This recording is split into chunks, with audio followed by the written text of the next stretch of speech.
ಸಿದ್ದರಾಮಯ್ಯನವರು ಸಾಕಷ್ಟು ಅಸಮಾಧಾನವನ್ನು ಹೊಂದಿದ್ದಾರೆ, ಪ್ರಮಾಣವಚನ ಕಾರ್ಯಕ್ರಮಕ್ಕೆ ಬಂದಿಲ್ಲ. ಇಲ್ಲ ಸರ್, ಸಿದ್ದರಾಮಣ್ಣರ ಅಸಮಾಧಾನ ಏನಿಲ್ಲ. ಸಿದ್ದರಾಮಣ್ಣರು ಹೇಳಿದಂಥವ್ರು ಎಲ್ಲರಿಗೂ ಸಚಿವ ಸ್ಥಾನ ಸಿಕ್ಕಿದೆ, ಅಸಮಾಧಾನ ಏನಿಲ್ಲ. ಯಾವುದೋ ಆ ಸಂದರ್ಭದಲ್ಲಿ ಒಂದು ಚಿಕ್ಕ ಘಟನೆ ನಡೆದ್ರಿಂದ ಅವ್ರ ಮನಸ್ಸಿಗೆ ಸ್ವಲ್ಪ ಬೇಜಾರಾಗಿ ಇದಕ್ಕೆ ಬರಲಿಲ್ವೋ ಹೊರತು ಇನ್ಯಾವುದೂ ಅಲ್ಲ. ಅದು ಸಿದ್ದರಾಮಯ್ಯನವರು ಯಾವುದೋ ಒಂದು ಸಣ್ಣ ಒಂದು ವಿಚಾರ ನಡೀತು ಅಲ್ಲ, ಒಂದು ವೇಳೆ ಆ ಗಾಯತ್ರಿ ಶಾಂತೇಗೌಡರವ್ರದ ಘಟನೆಯಲ್ಲಿ ಅವರು ಹೇಳಿದ್ರು, ಅವ್ರ ರೆಕಮೆಂಡ್ ಬೇರೆಯವ್ರಿಗೆ ಮಾಡಿದ್ರು.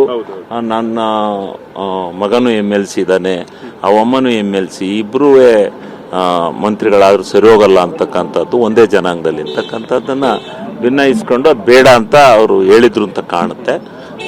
ಆದರೆ ಅವ್ರಿಗೆ ಹೈಕಮಾಂಡ್ ಹಾಕಿದಾಗ ಅವರು ಸ್ವಲ್ಪ ಮನಸ್ಸಿಗೆ ಇದಾಗಿತ್ತು.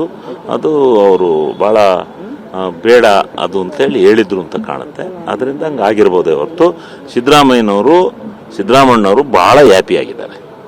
ನಾವು ರಾತ್ರಿ ಎಲ್ಲ ಮಾತಾಡಿದ್ದೀವಿ,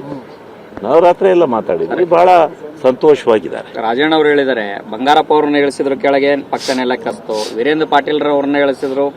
ಪಾಸಿಟಿವ್ ಆಗಿರ್ಬೇಕು ಹೊರತು ನೆಗೆಟಿವ್ ಆಗಿರಬಾರ್ದು. ನೋಡೋಣ, ಮುಂದೆ ಕಾದ್ ನೋಡೋಣ. ಶಾಸಕರು ರಾಜೀನಾಮೆ ಕೊಡ್ತೀನಿ ಅಂತ ಅಕ್ಸೆಪ್ಟ್ ಮಾಡೋ ಸರಿ ಸರ್. DK ಶಿವಕುಮಾರ್ ಅಕ್ಸೆಪ್ಟ್ ಮಾಡ್ಬಿಡ್ತೀನಿ ಅಂತ ಸರ್, ಅದು ಮುಖ್ಯಮಂತ್ರಿಗಳ ವಿವೇಚನೆ ಬಿಟ್ಟಿದ್ದು, ಅದು ನನಗೆ ಗೊತ್ತಿಲ್ಲ. ನಾನು ನಾಳೆ ನಮಗೆ ಒಂದು ಮುಖ್ಯಮಂತ್ರಿಗಳು ನಿನ್ನೆ ಕ್ಯಾಬಿನೆಟ್ನಲ್ಲಿ ಟಾಸ್ಕ್ ಕೊಟ್ಟಿದ್ದಾರೆ. ನಮ್ಮ ಜಿಲ್ಲೆನಲ್ಲಿ ನೀವು ಹೋಗಿ 7 ತಾಲೂಕಿನಲ್ಲಿ 8 ತಾಲೂಕಿನಲ್ಲಿ ಬರ ಪರಿಹಾರ ಮತ್ತು ಏನು ಮಳೆ ಹಾನಿ ಉಂಟಾಗಿದೆ, ಅದರಿಂದ ಫ್ಲಡ್ನಲ್ಲಿ ಏನಾಗಿದೆ ಅದ್ರ ಬಗ್ಗೆ ಪೂರ್ಣ ವರದಿನ 2-3 ದಿವಸದೊಳಗಡೆ ನಮಗೆ ಸರ್ಕಾರಕ್ಕೆ ತಲುಪಿಸ್ಬೇಕು, ಹೋಗ್ಬೇಕು, ಜನಗಳ ಬಳಿಗೆ ಹೋಗ್ಬೇಕು, ಜನಗಳ ಹತ್ರ ಕೇಳಬೇಕು. ಏನಪ್ಪ ಸರ್ಕಾರ ಬರಲೇ ಇಲ್ಲ ಅನ್ನೋದು ಬೇಡ, ಬರ ಪರಿಹಾರದಲ್ಲಿ ಏನು ಇಂದಿನಿಂದ ಏನು ನಡ್ಕ ಬಂದಿದೆ ಅದನ್ನು ನಾವು ಮಾಡಲೇಬೇಕಾಗತ್ತೆ. ಕೇಂದ್ರ ಮತ್ತು ರಾಜ್ಯ ಸರ್ಕಾರಗಳು ಒಟ್ಟಿಗೆ ಬರನ ನಿಭಾಯಿಸಬೇಕಾಗತ್ತೆ. ಕೇಂದ್ರ ಸರ್ಕಾರದ ಜವಾಬ್ದಾರಿನೂ ಇದೆ ಇಲ್ಲಿ, ರಾಜ್ಯ ಸರ್ಕಾರದ್ದು ಹೇಳಿ ಬಂದಿಲ್ಲ ಬರ. ಕೇಂದ್ರ ರಾಜ್ಯ 2 ಸರ್ಕಾರಗಳ ಜವಾಬ್ದಾರಿ ಇಲ್ಲಿದೆ. ಅದರಿಂದ 2 ಸರ್ಕಾರಗಳು ನಿಂತು ಇವತ್ತಿನ ಬಂದಿರತಕ್ಕಂಥ ಈ ಒಂದು ಏನು ಸಾಂದರ್ಭಿಕವಾಗಿ ಬಂದಿರತಕ್ಕಂಥ ಈ ಒಂದು ಬರನ ಮತ್ತು ಫ್ಲಡ್ನ ನಿವಾರಣೆ ಮಾಡ್ತಕ್ಕಂಥ ದೃಷ್ಟಿನಲ್ಲಿ ಪ್ರಾಮಾಣಿಕವಾದಂಥ ಹೋರಾಟವನ್ನು ಮಾಡ್ತಕ್ಕಂಥದ್ದು ನಮ್ಮ ಕರ್ತವ್ಯ ಇದೆ. ನಾವು ಹೋಗಿ ಮಾಡ್ತಕ್ಕಂಥ ಕೆಲಸವನ್ನು ನಾಳೆಯಿಂದ ಮಾಡ್ತೀವಿ. ಯಾವ ಖಾತೆ ನಿರೀಕ್ಷೆಯಲ್ಲಿದ್ದೀರಿ?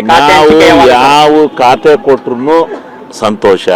ಮುಖ್ಯಮಂತ್ರಿಗಳ ವಿವೇಚನೆ, ಅವ್ರು ಯಾವ್ದು ಕೊಡ್ತಾರೆ ಅದನ್ನ ನಿಭಾಯಿಸ್ತಾರೆ. ಹಿಂಗೆ ಹೇಳ್ತಾರೆ ಸರ್, ನಿಮ್ಮ ಒಂದು ಆಸಕ್ತಿ ಕ್ಷೇತ್ರ ಅಂತ ಇರುತ್ತಲ್ಲ. ಅಲ್ಲ, ಆಸಕ್ತಿ ಕ್ಷೇತ್ರ ನಾನು ಹೆಚ್ಚಿಗೆ ಹೋರಾಟ ಮಾಡ್ತಾ ಇದ್ದದ್ದು ವಿಧಾನಸೌಧದಲ್ಲಿ ಕೃಷಿ ಬಗ್ಗೆ, ರೈತರ ಬಗ್ಗೆ ನಂದು ಯಾವಾಗಲೂ ಒಂದು ಕ್ವಶನ್, ಒಂದು ಸೆಷನ್ ಒಳಗೆ ಇದ್ದೇ ಇರೋದು. ಕೊಬ್ಬರಿ ಇದು ಎಲ್ಲದ್ರ ಬಗ್ಗೆ ನಾನು ಹೋರಾಟ ಮಾಡ್ತಾ ಇದ್ದೆ. ಅದ್ರ ಬಗ್ಗೆ ಕೃಷಿ